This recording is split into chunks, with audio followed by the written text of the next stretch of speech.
Hey guys, so we're going to be in Luke 15.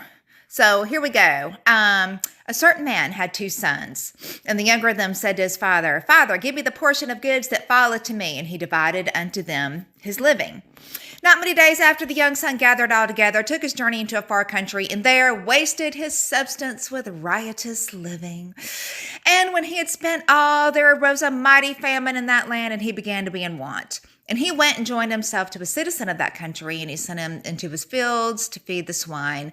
And he would have fain have filled his belly with the husks that the swine did eat, and no man gave unto him. And when he came to himself, he said, How many hired servants of my father's have bread enough and to spare, and I perish with hunger? I will arise and go to my father's and say to him, Father, I've sinned against heaven and before thee. In other words, I'm going to grovel over my sin to see if I can earn my way back into your good graces. And am no worthy called, and am no more worthy called to be thy son. Make me as one of thy hired servants. And he arose, came to his father. But, and I love this, but when he, the son, was yet a great way off, his father said, and his father saw him, had compassion, and ran and fell on his neck and kissed him. So, we don't have to grovel our way back into the Father's good graces.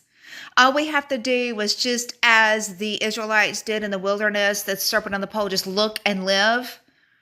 Just as soon as the Father realized that the Son had changed his gaze from his own self-sufficiency and his own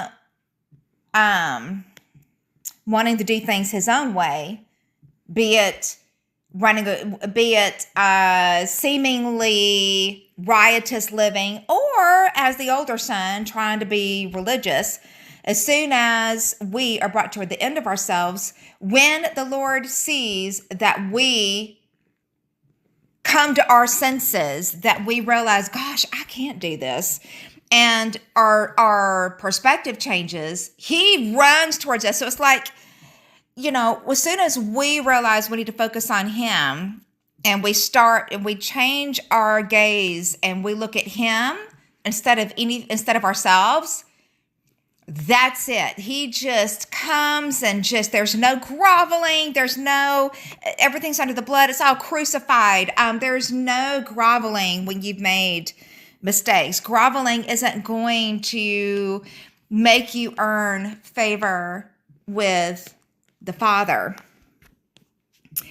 And so the son said unto him, Father, I've sinned against heaven and in thy sight, and am no more worthy to be called thy son. But the father said to the servants, see, the father's not even acknowledging this, what the son is saying right now. The father isn't even acknowledging that, because that's of the flesh.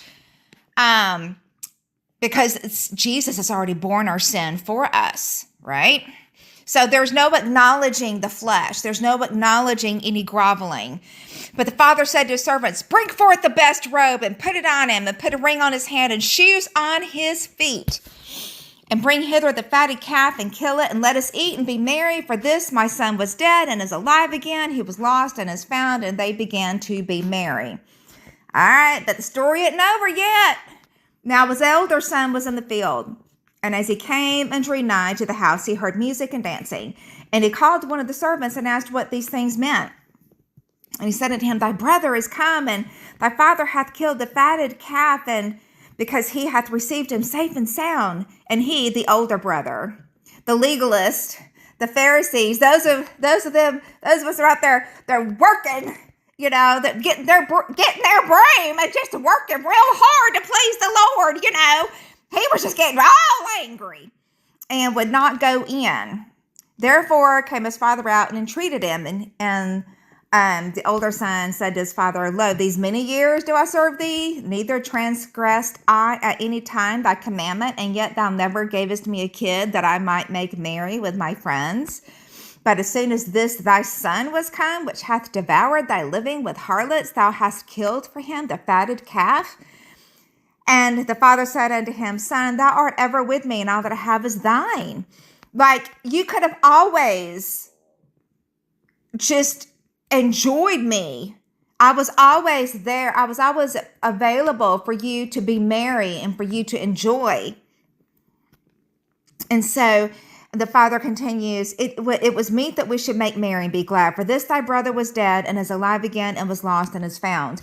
Now, the principle behind this parable, it's not necessarily like it says the older brother, but the Lord kind of showed me something, which was interesting because I have an older sister. And so I'm actually the younger one. But the Lord was showing me that my mentality, and I didn't even realize this, but growing up, my mentality was like the older brother. Like I was the, what do they call it when children, I was the opposite of my sister. But what is interesting is that the Lord doesn't care which side of the spectrum you're on. It doesn't matter. If you're a legalist, you're not, no one, that's not living in faith. So without faith, it is impossible to please God. And when you're just out there doing whatever, then you're still not abiding in Him. And I don't mean that to say that it's not about outwardly what your actions are doing or whether the outside of the cup is clean, so to speak. The point is, regardless of whether outwardly you seem to be living biblically or not, Jesus does not care. He doesn't care. All of that has been crucified. All of it is under the blood. The ground is level at the foot of the cross. And for those of us who think, well, we've never done X, Y, and Z, well, we're no better than anybody else, because those of us who think that our outward sins have not been as horrible or as public as maybe someone else's sins, we've all fallen short of the glory of God, and we are all of our best efforts are filthy rags. And the only thing that matters for the believer is Christ in them, the hope of glory. That's the only thing that matters. It doesn't matter how you're living. Now, there might be earthly consequences to sin. Well, yeah, the Lord might allow you to suffer some consequences, right?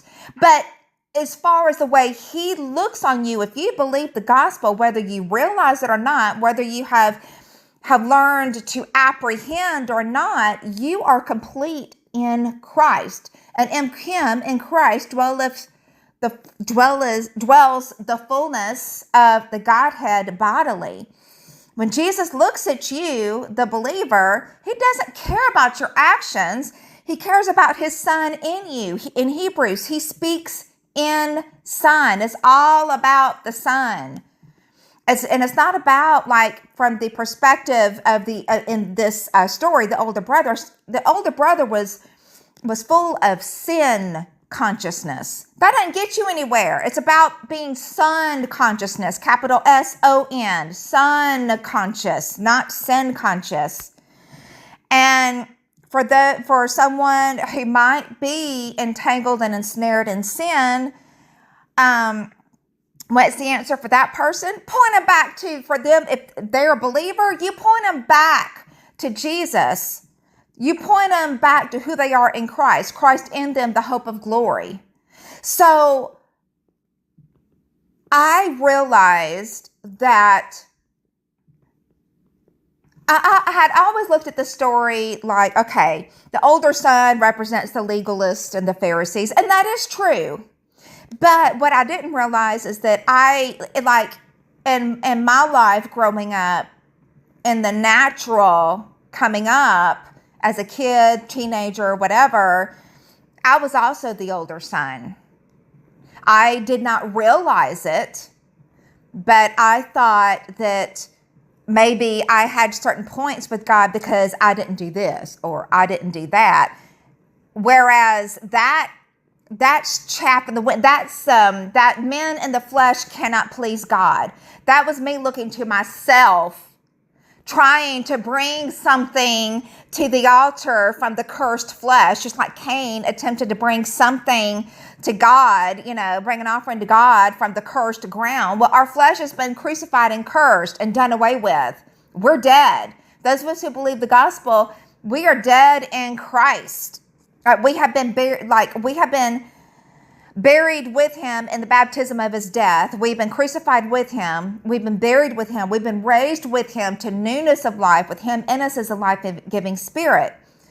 And it is, how do we live the Christian life? Not I, but Christ. And the life that I now live in the flesh, I live by the faith of the Son of God who loved me and gave himself for me. It's not even my faith. It's his faith manifesting through me. It is Christ that lives his life through me, and that is his works that he is working out through me, that God preordained before the foundation of the world that I should walk in them. So I don't even know if any of this made sense to you guys. I feel like I blundered through a lot of it, but I hope maybe that spoke to somebody. All right, guys, be blessed.